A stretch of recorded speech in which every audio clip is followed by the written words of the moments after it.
5 তারিখে জেলখানায় বসে আমাদের বিজয়ের কথা শুনেছি। আমার পরবর্তী হাজিরার ডেট ছিল 19শে সেপ্টেম্বর, আগামীকাল। আপনারা বাইরে থেকে যদি আন্দোলন করে বিজয় অর্জন করতে না পারতেন তাহলে তো এখনো জেলেই থাকতে হতো।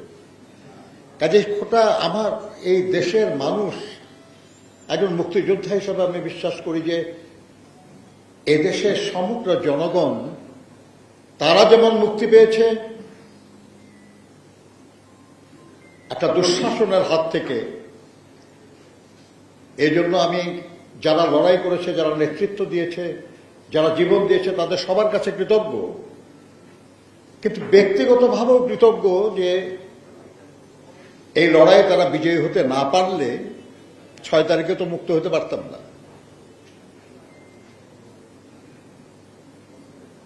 বন্ধুগণ, যে ব্যানারে লড়াইটা হলো এটা হলো বৈষম্য বিরোধী ছাত্র আন্দোলন। রাজনৈতিক কর্মীরা অংশগ্রহণ করেছে, সমাজের সকল শ্রেণী পেশার মানুষরা অংশগ্রহণ করেছে, কিন্তু সামনে ছিল, ব্যানারটা ছিল বৈষম্য বিরোধী ছাত্র আন্দোলনের। বেসিক দাবিটা তো ছিল বৈষম্য বিলোপ। এটা একটা ছোট কথা না।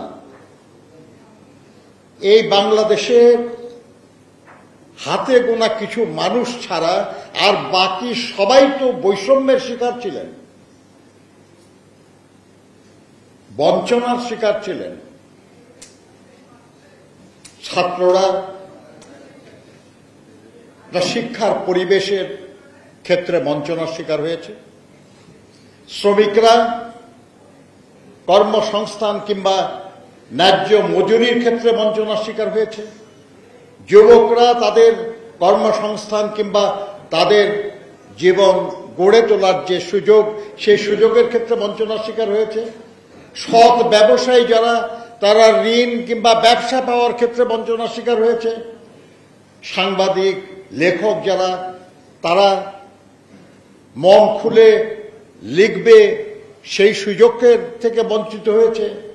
এরকম সবাই, সব শ্রেণী পেশার সব মানুষ বঞ্চনার শিকার হয়েছে, বৈষম্যের শিকার হয়েছে।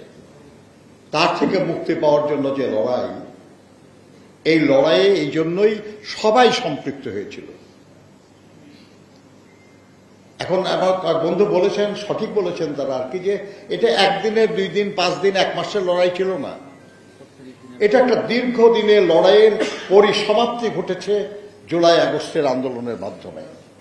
যেমন স্বাধীনতা যুদ্ধ মার্চ মাসের 26 তারিখে শুরু হয় নাই। আমরা সবাই বলি যে ভাষা আন্দোলনের মধ্য দিয়ে আমাদের স্বাধীনতা সংগ্রামের সূচনা হয়েছে।